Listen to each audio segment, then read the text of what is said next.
네, 국민의힘이 지도체제와 전당대회 룰을 확정하면서 차기 당권 경쟁이 본격화할 것으로 보입니다. 민주당은 오늘도 상임위를 단독으로 열어서 쟁점 법안 입법에 속도를 내고 있습니다. 관련 내용들 윤희석 국민의힘 선임 대변인, 서영주 전 더불어민주당 상근부 대변인, 윤희용 오피니언 라이브 여론슨 분석센터장과 자세히 짚어보겠습니다. 어서 오십시오. 네, 네, 안녕하십니까. 네, 말씀드린 대로 국민의힘이 7월 23일로 잠정 결정된 전당대회를 앞두고 지도체제와 경선 룰을 확정을 했습니다. 일단 현행 단일 지도체제를 유지하고 민심은 20%, 당심 80%를 반영하는 것으로 했는데 역시나 가장 관심을 모으는 것은 한동훈 전 비대위원장이 과연 등판할 것이냐 여부입니다. 윤희석 대변인님, 지금 일단 지도체제 그리고 룰은 확정이 됐고 이제 누가 나오느냐가 관심인데 역시나 한동훈 전 위원장한테 관심이 가장 많이 쏠리고 있어요. 어떻게 전망하십니까? 그렇습니다. 아직까지 한동훈 전 비대위원장이 출마 여부에 대해서 명시적으로 밝히지 않았기 때문에 가장 관심이 가는 것이 그분이 진짜 출마할 것이냐 여부인데 제가 개인적으로 판단할 때는 이제 지도체제 또 룰까지 확정된 마당에 안 나온다는 말은 안 했거든요. 그래서 출마는 거의 기정사실이 아닐까 이렇게 봅니다. 네, 사실상 출마는 기정사실화된 내용 아닌가 이렇게 전망해 주셨는데 소영주 대변인께서는 어떻게 보십니까? 일단 뭐 출마할 공산이 매우 높죠. 뭐 퍼센테이지로 따지면 한 98% 정도. 하지만 2%라는 부분들은 안 나올 수 있는 그런 상황도 있는 것이에요. 그래서 이제 저는 국민의힘이 이번에 이제 지도체제를 단일 지도체제로 정하고 룰 자체를 80%에 20%, 8대2로 정했는데 저는 국민의힘이 어차피 당시 민심이 아니라는 걸 알았기 때문에 이거는 개정을 했어야 되는데 원래는 7대3 아니었습니까? 근데 이거를 8대2로 고쳤다는 거는 일단은 한동훈 전 위원장이 안 나올 수도 있다는 가정하에서 8대2를 좀 비율을 정한 것 같아요. 그래야만 그나마 유승민 전 의원이 만에 하나 나왔을 때 좀 멀리 거리를 둘 수 있지 않겠어요? 그래서 일단 한동훈 전 위원장의 출격 여부 그리고 이제 국민의힘의 당대표에 나오려는 주자들에 대한 움직임들 뭐 예의주시해서 지켜보면 재밌는 좀 게임이 될 것 같습니다. 네, 그렇다면 한 전 위원장 출마에 대한 여론은 어떤지 보겠습니다. 쿠키뉴스 의뢰로 여론조사 전문기관 한길리서치가 지난 8일에서 10일까지 전국 성인 남녀 1,000명을 대상으로 조사한 결과입니다. 자세한 내용은 중앙선거여론조사 심의위원회 홈페이지에서 참조하실 수 있습니다. 일단 한동훈 전 비대위원장의 전당대회에 대해서 출마에 찬성한다는 답변이 47.7%, 반대한다는 답변이 46.1%로 조사가 됐습니다. 특히 적극 찬성한다는 답변이 32.3%, 적극 반대한다는 답변이 31.6%로 조사됐다는 점이 좀 눈길을 끌고 있습니다. 그렇다면 한동훈 전 위원장을 제외한 나머지 차기 당대표 후보 적합도 역시 보시겠습니다. 유승민 전 의원이 28.1%로 선두를 차지했고 나경원 의원, 안철수 의원, 또 주호영, 김태호, 윤상현 의원 순으로 조사가 됐습니다. 기타 인물은 23.1%, 잘 모른다가 20.3%로 조사가 됐는데 일단 한동훈 전 위원장 출마에 대한 여론부터 보면 찬성과 반대 그야말로 팽팽한 상황입니다. 윤희용 센터장님 이거 어떻게 해석해야겠습니까? 이런 정치적인 사안에 대한 조사인 경우에는 지지 성향에 따라서 응답이 갈릴 수밖에 없습니다. 그러니까 지금 이 조사에서 찬성 47.7% 나왔는데 대부분 이제 보수 성향층 또는 국민의힘 지지층에서 이제 인식이라고 할 수 있겠고 반대는 이제 정치적 반대편에 있는 이제 야당 지지층 또는 진보 성향층에서 반대 응답을 내세우는 것이라고 할 수 있는데요. 아까 말씀하신 대로 이 조사에서 적극 찬성과 적극 반대가 높다라고 이제 한 것은 최근에 우리 사회에 이렇게 강하게 의견 표출하는 흐름이 나타난 측면도 있겠고 이 조사 방식이 이제 자동응답 방식이기 때문에 굉장히 이제 성향이 좀 강하신 분들, 의견이 뚜렷하신 분들 참여하는 이제 조사 방식이었기 때문에 그것이 나온 것인데요. 다만 이제 보게 되면 이념 성향층에서 좀 자세히 살펴볼 수 있을 텐데요. 한동훈 전 비대위원장의 그 전당대회 출마에 관해서 당대표 전당대회 출마에 관련해서 보수층에서는 내가 보수층이라고 생각하는 분들 중에서는 찬성 응답이 무려 62.6%가 나왔습니다. 그러니까 보수 성향층에서는 이제 한 전 비대위원장의 출마에 대해서 굉장히 사실은 호응이 높은 상황이라고 할 수가 있겠고요. 이것은 아마도 뭐 이후에 실제 출마를 하게 된다면 상당하게 민심의 부분에서도 영향을 줄 수 있는 수치라고 할 수 있겠고요. 반대로 이제 중도층과 진보층에서는 뭐 절반 이상이 반대하는 흐름들을 보이고 있어요. 그래서 이건 한동훈 비대위원장 입장에서는 전 비대위원장 입장에서는 향후에 이제 정치를 계속해 나가려고 한다면 진보 성향층에서는 어쩔 수 없을지 모르겠지만 중도층에서의 반감 이런 부분을 얼마나 누그러뜨리느냐 이것도 이제 과제가 될 네. 수밖에 없을 텐데요. 두 번째로 이제 말씀하셔 주신 이제 이 조사에서는 한동훈 전 비대위원장을 빼고 이제 조사를 네. 했네요. 예, 그래서 이제 명확히 좀 알 수는 없는 부분 한계가 있습니다만은 이 조사에서 유승민 이제 의원이 전 의원이 28.1%로 1위로 나왔잖아요. 이것은 이제 국민의힘 지지층이나 보수 성향층 이외에 일반 국민들도 많이 포함이 되어 있기 때문에 네. 그러니까 야당 성향층에서는 국민의힘의 어떤 주류의 흐름과 다른 이미지를 보여온 유승민 전 의원에 대해서 상당히 이제 지지를 보내게 되는 것이거든요. 그러니까 이 조사에서는 실제 보수층에서는 18.2%입니다. 네. 그렇지만 나머지 부분은 이제 야당 성향층에서 지지를 보낸 것이니까 실제로 이것이 전당대회에서 표로 이어질지 여부는 이제 불투명한 측면이 있다고 할 수 있겠고 나경원 의원 같은 경우는 11%였잖아요. 보수 성향층에서는 유승민 전 의원과 차이가 없는 17.2%였으니까 나경원 의원 같은 경우에는 보수 성향층에서 일정 부분 이제 대중성을 좀 확보하고 있는 측면이 있다. 그런데 이제 주목해야 할 것이 이제 기타 인물의 23.1%입니다. 네. 그러니까 아마도 지금 기타 인물 23.1%라고 응답을 한 것은 보수 성향층에서 한동훈 전 비대위원장을 염두에 두고 응답을 한 것이기 때문에 그러면 이 중에서는 이제 보수 성향층 국민의힘 지지층이 많이 들어있을 것이기 때문에 상당히 이제 알짜배기 지지율이라고 할 수가 있을 텐데 아마도 이제 이 부분 그러니까 한동훈 전 비대위원장이 출마하냐 마냐에 따라 가지고 다른 이제 어떤 누가 되느냐 여부 네. 이것이 이제 결정될 수밖에 없겠습니다. 네. 지금 윤희용 센터장께서 말씀을 해주셨지만 보수층에서는 일단 이 조사는 한동훈 전 비대위원장을 뺀 조사라는 점을 다시 한번 말씀을 드리면서 보수층에서는 유승민 전 의원과 나경원 의원이 오차 범위 내 접전으로 나왔습니다. 이거 어떻게 해석하십니까? 그 얘기는 만약에 한동훈 비대위원장이 안 나오면 출마를 안 하면 이 두 분 중에서 대표가 선출될 가능성이 높다고 볼 수도 있는 여론조사 결과겠죠.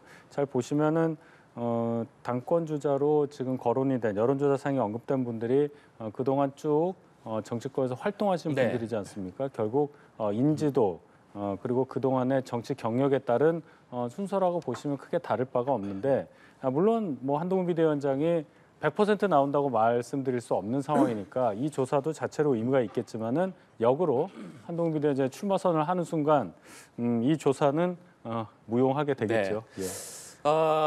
한동훈 전 위원장이 100% 아직 출마한다라고 밝힌 것은 아니기 때문에 100% 말할 수 없다라고 말씀해 주셨지만은 지금 한 전 위원장이 비대위원장 시절에 영입인재 1호로 영입돼서 국회에 지금 입성을 했죠. 국민의힘 정성국 의원이 다음 주까지는 동향이 확실히 결정될 것이다. 결국에는 곧 한동훈의 시간이 올 것으로 보인다. 이렇게 얘기를 했기 때문에 일각에서는 한 전 위원장이 벌써 캠프를 꾸린다는 얘기도 있고 다음 주에 출마 선언을 한다는 얘기까지 나옵니다. 어떻게 봐야겠습니까? 저희 지금 전당대회 일정 준비하는 과정에서 보면 7월 23일 정도로 전당대회를 예정하고 있기 때문에 곧 공고가 날 겁니다. 그렇게 되면은 후보 등록을 어느 시한까지 해야 되는 그게 이제 적시가 될 텐데요. 후보 등록을 하고 전당대회 날까지 한 5주 동안 전국을 돌면서 연설회를 하게 됩니다. 그걸 역산을 해보면 등록하는 시간까지가 얼마 되지 않습니다. 정성국 의원의 말씀은 전당대회 일정을 감안하더라도 일정상 그럴 수밖에 없는 겁니다. 그래서 한동훈 비대위원장이 출마를 하겠다고 한다면 당연히 늦어도 다음 주 초에는 뭐 입장을 밝혀야 그래야 등록을 하지 않겠습니까? 예, 그런 상황을 말씀하신 것으로 저는 이해합니다. 네. 이렇게 한동훈 전 위원장의 출마 가능성이 높다 이런 관측이 나오면서 경쟁 주자인 잠재적 당권 후보들의 견제도 시작이 됐습니다. 나경원, 윤상현 의원은 한 전 위원장이 원외 인사이기 때문에 대표가 된다면 한계가 있을 것이다. 이런 지적과 동시에 총선 참패 책임론을 거론을 하고 있습니다. 또 잠재적인 당권 주자들뿐만 아니라 친윤계에서도 한 전 위원장을 겨냥한 비판이 나오고 있는 상황인데 소영주 부대변인께서는 이 배경 어떻게 보십니까? 그러니까 이제 당권 주자로서는 경쟁을 하기 위해서 메시지를 주는 것인데 메시지가 효과를 발휘하려면은 이런 지금 아까 저희가 살펴봤던 통계치, 네. 지지율 이런 데 반영이 돼야 됩니다. 근데 지금 뭐 윤상현 의원이나 나경원 의원이 아무리 떠들어도 지금 현재 나오는 한동훈 전 위원장이 포함된 여론조사든 아니든 간에 그들에게 어떤 득이 되는 메시지입니까? 그 수치가 얘기해 주잖아요. 그러니까 저는 아까 이 부분에 대해서 지금 이 주자들이 얘기하는 거 빼고 네. 이 수치를 좀 설명하고 싶었던 이유가 뭐냐면 이번 전당대회의 의미가 국민의힘 내부에서는 친윤 그룹의 심판입니다. 그러니까 지금 이 통계치만 보면요. 그러니까 이 안에서도 이제는 한동훈 전 위원장을 중심으로 한 새로운 세력, 그러니까 좀 보수의 세력 자체를 새롭게 자리매김하자는 그런 보수 지지층에서의 하나가 있고요. 친윤 그룹, 그러니까 끝까지 윤석열 대통령을 지켜가면서 가자는 그 그룹이 분화돼 있다. 하지만 최근에 이 여론 추이를 보면 유승민 전 의원 자체가 나경원 의원과 이런 식으로 동치로서 엎치락뒤치락 하는 거를 보면 결국에는 지금 한동훈 전 위원장의 대체제로 유승민 전 의원을 생각하는 거거든요. 근데 한동훈 전 위원장이 나오면은 거의 어대한이라는 분위기로서 많이 뒤집혀질 거란 말입니다. 그러면 그건 뭐냐면 결국에는 한동훈 전 위원장을 친윤이 아닌 새로운 보수의 아이콘으로 당내에서 보수층들이 보기 시작했다라고 분석하는 게 맞을 것이고, 그러니까 나경원 의원이나 윤석열 의원이 어떤 메시지를 내다 하더라도 메시지 자체도 좀 궁색하잖아요. 그러니까 예를 들면 책임론을 따지기에는 이미 이 지지율 자체가 책임론을 묻지 않고 있어요. 두 번째, 원외 인사라 해서 안 된다? 아니 이준석 그 의원이 예전에 국민의힘 대표할 때 당시에 송영길 민주당 대표가 배지였고요. 유준석 대표는 원외였습니다. 근데 결과적으로는 윤석열 지금 당시 후보를 들여서 대통령을 만들었잖아요. 원외 인사가 그러면은 그런 능력을 발휘했다는 것이 방증이 되는데, 나경원 의원 자체가 앞뒤가 안 맞는 얘기다. 앞뒤가 안 맞을 때는 궁색할 때, 할 말이 없을 때 그렇게 되기 때문에 일단은 이번 전당대회는 한동훈 전 위원장이 나오게 되면 많은 인사들이 등록을 하지 않을 공산이 크다. 저는 그렇게 보고 있습니다. 네, 친윤계에서 한동훈 전 위원장에 대한 본격적인 비판이 나온 것은 어떤 배경이라고 봐야겠습니까? 글쎄요. 친윤이라는 분들이 뭐 이렇게 특별하게 어느 분이다 말씀드리기가 좀 어려운데요. 아마 당 내에서는 한동훈 비대위원장이 총선 패배에 명시적 책임이 있는데 지금 이 상황에서 등판하는 것이 맞느냐, 그 점을 지적한 반응들이라고 생각을 합니다. 저희 당에서 뭐 친윤이냐, 뭐 친한이냐 이런 얘기까지 나오는데 결국은 대통령을 중심으로 한 정부 여당은 한 몸처럼 움직일 수밖에 없는 것이고, 그것이 국민적 입장에서 볼 때도 어떻게 당정 관계 수직적이냐 이런 지적은 할 수도 있겠지만은 결국 목표가 하나입니다. 거기에서 자꾸만 정치적으로 해석을 해서 편을 가르는 그런 듯한 시선에 대해서 저는 그렇지 않다는 말씀을 드리고, 그 명분론을 극복하는 것이 한동훈 비대위원장이 출마하는 그 단계에서 가장 중요한 문제이고, 또 당선까지 가는 과정에 있어서의 가장 큰 문제일 것이다. 이 극복 문제는 한동훈 비대위원장의 몫이다. 이렇게 봅니다. 네, 더불어민주당은 8월 전당대회를 앞두고 당원 당규를 개정하면서 사실상 이재명 대표 연임을 위한 맞춤형 개정이다, 이런 해석이 나왔는데 이 대표 연임과 관련한 여론조사 결과도 보시겠습니다. 역시 앞서 말씀드린 쿠키뉴스 의뢰로 한길 리서치가 조사한 여론조사 결과입니다. 이재명 대표의 당대표 연임에 대해서 찬성한다가 45.7%, 반대한다가 48.8%로 나왔습니다. 특히 중도층에서 찬반 평가가 팽팽하게 맞섰는데, 윤희용 센터장님, 이 결과는 어떻게 해석하겠습니까? 지금 전체적으로 찬성과 반대가 이제 반대가 수치상 높기는 합니다만은 통계적으로 유의미한 차이는 아니라고 할 수 있어서, 이것은 한동훈 전 비대위원장의 전당대회 출마 여부 사안과 마찬가지로 정치적 성향에 따라서 이제 입장이 현격하게 갈릴 수밖에 없는 그런 상황이어서요. 민주당 지지층이나 진보 성향층에서는 이제 찬성이 압도적으로 높게 나오는 상황이고요. 반대로 보수 성향층이라든가 또는 이제 국민의힘 지지층에서는 이제 반대가 높은 그런 상황이라고 할 수가 있습니다. 그리고 이제 중도층에서 말씀하신 대로 찬성이 46.4, 반대가 47.5%. 그래서 아직까지 이 조사에서 감안했을 때는 중도층에서 어쨌든 어떤 여론의 무게추를 이제 기울게 하느냐 여부가 결정되는 것인데, 여기서는 지금 분명하게 어떤 이것이 문제가 있다라고 하는 인식적으로 흐르지는 않고 있는 흐름을 보여주고 있는 상황이긴 한데요. 그런데 어쨌든 이것이 이제 지속적으로 논란이 있을 수 있는 상황이고, 당내에서도 여러 목소리가 나올 수 있는 상황이기 때문에 이제 이것이 지금 이재명 대표 체제 중심으로 어쨌든 야권이 흘러가야 한다고 하는 공감대가 야권층에게 있습니다만은, 다만 나아가서 이것이 이제 기존의 룰의 안정성 또는 이제 특정 1인을 위한 이제 룰 변경이다라고 하는 비판들이 가세되면 중도층에서도 다소간 이제 여론의 이제 변경이 있을 수 있는 사안이기 때문에, 그것이 어떻게 방어하고 또 어떻게 공격되는지 여부에 따라서 그 여론에 주목할 필요는 있어 보입니다. 네, 이재명 대표가 대북 송금 의혹으로 추가 기소되면서 4개의 재판을 동시에 받게 됐는데, 서영주 부대변인, 지금 연임에 대한 이재명 대표가 물론 연임하겠다라고 밝힌 적은 아직까지 없습니다만, 조금 전에 여론조사 결과를 보셨습니다. 일단 4개의 재판을 받게 된 상황, 이 대표가 연임을 결정하는데 과연 이것이 어떤 변수가 될 것이냐, 어떻게 전망하십니까? 변수로 조금은 작용할 거는 같아요. 근데 그동안 이제 세계 재판을 받을 때도 이게 과연 당무를 충분히 소화할 수 있을 것인가라는 지적들이 많았습니다. 그럼에도 불구하고 총선 결과가 얘기해줬죠. 그러니까 야당으로서의 압도적인 과반을 이끌었던 측면에서는 세계 재판을 가지고도 그러니까 당대표직을 잘 수행했구나라고 평가할 수 있을 때는 하나가 더 된다면 부담이 될 수 있겠지만 아예 불가능하지는 않겠다. 그렇기 때문에 이게 연임의 어떤 큰 요소로는 작용하기는 힘들 것 같아요. 그러나 일단 이 당대표 연임이라는 부분들은 여론에서도 나왔지만 중도층의 눈높이에서는 조금은 곱지 않은 시선이에요. 그리고 이 당내에서도 저도 마찬가지지만 길게 봐야죠. 정치라는 걸 길게 봐야 되고 이재명 대표가 대권 가도를 가고 민주당이 집권을 하기 위해서는 당내 당원들만의 요구만 수용해서는 대통령이 될 수는 없습니다.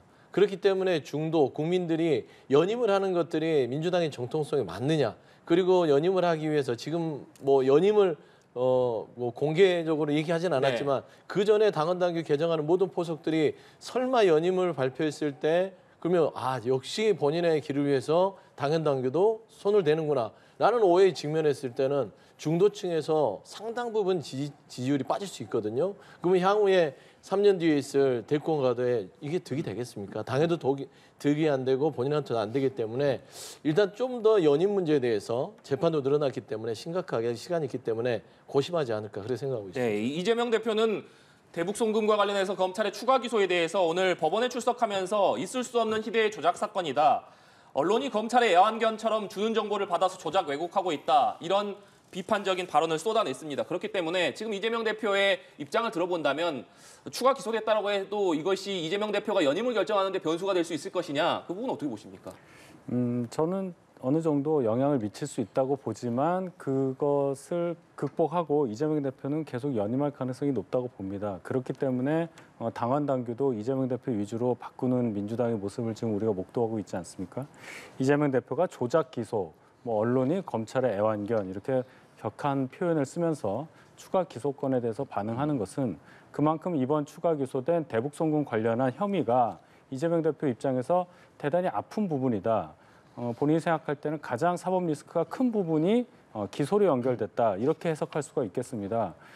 그렇게 된다면 재판 과정을 봐야 되는데요. 공교롭게도 이화영 전 부지사에게 9년 6개월을 선고한 그 재판부가 자동 추첨을 통해서 또 이재명 대표에 대한 재판을 맡게 됐단 말이죠. 재판은 대단히 신속하게 이루어질 가능성이 크고요. 이 재판 결과에 따라서 민주당 내의 기류도 많이 바뀔 수 있지 않을까 이런 생각도 해봅니다. 네. 그리고 정당 지지도도 한번 살펴보겠습니다. 한국갤럽이 지난 11일부터 13일까지 성인 남녀 1,000명을 대상으로 조사한 결과입니다. 자세한 내용은 중앙선거 여론조사 심의위원회 홈페이지에서 참조하실 수 있는데요. 국민의힘은 직전 조사와 같은 30%, 민주당은 27%로 조사가 됐습니다. 특히나 민주당의 지지율이 윤석열 정부 출범 이후 최저치를 기록했는데 윤용 센터장님, 이건 어떻게 해석하십니까? 지금 정당 지지율은 사실은 쉽게 변하는 지표가 아니거든요. 대통령제 국정 지지율이라고 하는 것은 최근에 잘하냐 못하냐라고 묻는 것이기 때문에 변동성이 좀 큰 편이라고 할 수 있는데 정당 지지율은 어느 정당 지지하십니까라고 묻는 거니까 사실 마음속 깊은 데서 우러나오는 표현이어서 잘 변하지 않는데 한국갤럽 조사에서 봤을 때는 이제 지금 몇 주 전에 31%에서 지금 27%까지 떨어진 상황이기 때문에 약간 이제 의미 있는 수치가 아니냐라고 하는 이제 시각도 가능할 수도 있는 상황인데요. 기본적으로 이제 최근에 어쨌든 뭐 야당에 대한 이재명 대표에 대해서 이제 재판과 관련해서 또 수사와 관련해서 이슈들이 좀 많아진 측면들. 그다음에 또 한 가지는 지금 이 쌍방울 관련한 건들이 있었고요. 그다음에 이제 의회 구성과 관련해서 좀 여당과 이제 관례를 좀 무시하고 좀 독주하는 흐름들 이런 것들이 이제 비판적 보도들 기사들이 전달이 되면서 다소간 이제 영향받는 측면이 있다고 할 수 있을 텐데요. 다만 이제 그럼에도 불구하고 이 조사를 정당 지지율 조사를 살펴보게 되면은 민주당이 27%입니다만 조국혁신당이 11%로 나오고 있습니다. 그러니까 야권 전반으로 봤을 때는 어쨌든 38%의 지분 내진 지지율 흐름을 포션을 차지하고 있는 것이라고 할 수 있겠고 국민의힘 지지율은 30%입니다만은 개혁신당을 일정 부분 보수 성향층도 있겠고 또 무당층인 성향도 중도 성향층 분들도 있겠습니다만은 그거에 비해서는 또 야권 전체 포션이 넓은 측면도 있으니까 그것도 함께 감안해서 이제 비교를 하는 것이 좋을 것 같습니다. 네, 서영주 부대변인께서는 이번 여론조사 결과 특히 민주당이 나온 수치 어떻게 해석하십니까? 일단 조금 움직임이 있었던 것 같고요. 22대 총선 이후에 일관적으로 보면은 민생에 치중하기보다는 내부의 교통 정리를 하느라고 판단하고 조금은 국민들이 조금 실망했을 수도 있겠다. 그다음에 이제 국회의장 선거를 거치고 상임위에 진행하는 과정들 그리고 이제 일부 당 내에서 어떤 열성 지지층이 당을 주도하는 모습 속에서 중도 민심이라든지 일부 당 내에서 실망한 모습들이 반영되지 않았을까라는 좀 예상이 돼요. 그리고 나서 저는 전체적으로 이제 정당 지지율이 이 정도 출렁이는 걸 보면 민주당 자체가 안에서는 잘하고 있으나 밖에서의 어떤 중도 확장성이 안에서 갇혀버리고 있는 게 아닌가라는 염려가 됩니다. 그래서 이런 부분을 조금 더 들여다보고 국민들의 눈높이로 한 발짝을 가야지 네. 국민의 눈높이에 멀어져서 당원 강연이 가깝게 가야죠. 당원도 안으면서 가야 되는데 너무 안으로 들어가는 민주당 내의 정당 정치가 돼서는 계속해서 이 지지율의 반등의 요소가 사라지지 않을까 그렇게 보고 있습니다. 너무 당원 중심으로 가는 요인들이 중도층으로부터는 오히려 조금 멀어지는 요소가 될 수 있다, 요인이 될 수 있다 이런 말씀이신데 윤석 대변인께서는 어떻게 해석하십니까? 일단 그 양 당이 지지율이 굉장히 낮죠. 민주당이 또 최저치라는 것은 192석 야권 전체 그리고 민주당이 이제 171석이잖아요. 그렇게 많은 의석을 불과 2달 전에 국민들이 몰아주셨는데 그 이후에 그렇게 많은 의석을 갖고 있는 민주당의 국회 운영 모습이 21대와 전혀 바뀐 게 없고 오히려 더 혼란만 가중시킨다. 또 이재명 대표 위주의 당 운영을 하고 있으면서 입법 폭주를 하고 있다. 이러한 지적이 반영된 결과라고 생각합니다. 물론 저희 지지율도 높지 않은 것은 여당임에도 의석이 너무 적어서 실망하신 부분도 있고 또 여당으로서 의석수가 적음에도 좀 더 당당하게 국회에서 활동을 해야 되는데 그렇지 못하다는 현실을 반영한 수치라고 생각합니다. 양당 모두 이 수치에 대해서 굉장히 의미를 부여하고 앞으로 개선할 점을 빨리 해야 되지 않을까 이렇게 봅니다. 네. 11개 상임위원장을 단독 선출한 민주당은 대대적인 입법 드라이브를 이어가고 있습니다. 해병특검법과 김건희 여사 특검법, 방송법 등 20여 개 법안을 무더기로 당론 채택한 데 이어서 법사위와 가방위 전체 회의를 단독으로 열고 법안 처리에 속도를 내고 있는데 오늘 국민의힘 추경호 원내대표는 원구성을 백지화해야 협상을 할 것이다. 이 내용을 놓고 국민 앞에서 토론을 해보자 이렇게 제안을 했습니다. 어떤 배경이라고 봐야겠습니까? 저희의 입장 그리고 협상에 임하는 저희의 기본 구도가 바뀌지 않았다는 겁니다. 그런데 저희가 이제 할 수 있는 일은 없죠. 민주당에서 적어도 법사위원장 관련한 태도, 입장이 조금이라도 바뀌어야 저희도 협상에 응해서 국회 원구성에 협조할 수가 있을 텐데 민주당에서 요지부동이기 때문에 네. 마지막 수단을 생각하다 보니 국민 여러분들 앞에서 서로의 논리를 적극 개진을 하고 국민들의 판단을 한번 받아보자. 여기까지 오게 된 겁니다. 일단 민주당에서 저희가 이렇게 주장하고 있는 그 함의를 조금이라도 더 생각을 해서 뭐 국민들 앞에 나서서 한번 판단을 받아보자는 저희의 의견에 좀 동조를 하시기를 바라고 국민들께서 그래야 이 답답한 국회 상황에 대해서도 어느 정도 이해를 하신과 동시에 또 양당 모두에게는 조속히 국회를 정상화해야 된다는 압박도 될 수 있기 때문에 이 제안에 대해서 좀 적극 응해 주시기를 바라는 마음입니다. 네. 근데 이게 일하는 국회를 만들자는 입장에서 조금 속도를 낸 것이고 이게 정상이에요. 원래 법에 정한 대로 6월 7일 개원하고 나서 의석수에 따라서 11개와 7개를 나눴고요. 그 전에 상임위에 대한 어떤 협의들은 충분히 법사위를 빼고 하자고 했음에도 불구하고 법사위 빼고는 다 안 받겠다. 법사위 안 주면 이러면서 결국엔 상임위를 걷어찬 거 아니겠습니까? 그 절차들은 국민들이 다 보고 알고 계시는 부분이지만 추경호 원내대표가 이 부분에 대해서 7개의 상임위를 받지 않고 다시 원구성을 원점으로 돌리자. 백지화하자. 이거는 국회 법상 절차상 다 맞지 않습니다. 그리고 국민을 대하는 태도가 아니에요. 국민들은요. 이 여의도 내에서 여야가 상임위 갖고 지금 이렇게 다투는 거예요. 밥그릇 싸움하는 것처럼 보여요. 법사위면 어떻고 운영이면 어떻고 과방이면 어떻고 복지면 어떻습니까? 각 상임위마다 민생에 관련 안 된 게 어디 있습니까?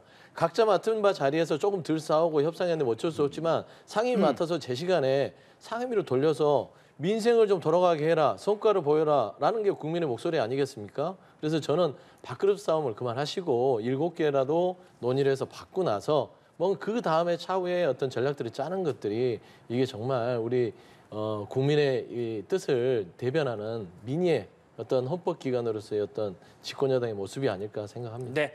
마지막으로 이 내용 짧게 짚어보겠습니다. 이준석 개혁신당 의원이 지하철에서 잠든 모습이 찍힌 사진이 온라인에 올라와서 화제가 되고 있습니다. 아무래도 기존에 일반적으로 생각하는 국회의원들의 모습과 좀 다른 모습이기 때문에 화제가 되는 게 아닌가 싶은데 일각에서는 쇼하는 것 아니냐 이런 비판도 있는 반면에 쇼라도 해라 이런 옹호하는 목소리도 나오고 있습니다. 이준석 의원이 지하철로 출퇴근하면서 잠든 모습이 사진이 공개가 됐는데 이 부분이 좀 관심을 끌고 있어요. 어떻게 보셨습니까? 다른 나라 예를 보면은 국회의원의 특권이 거의 없기 때문에 네. 뭐 자전거로 출퇴근하는 분들도 있고요.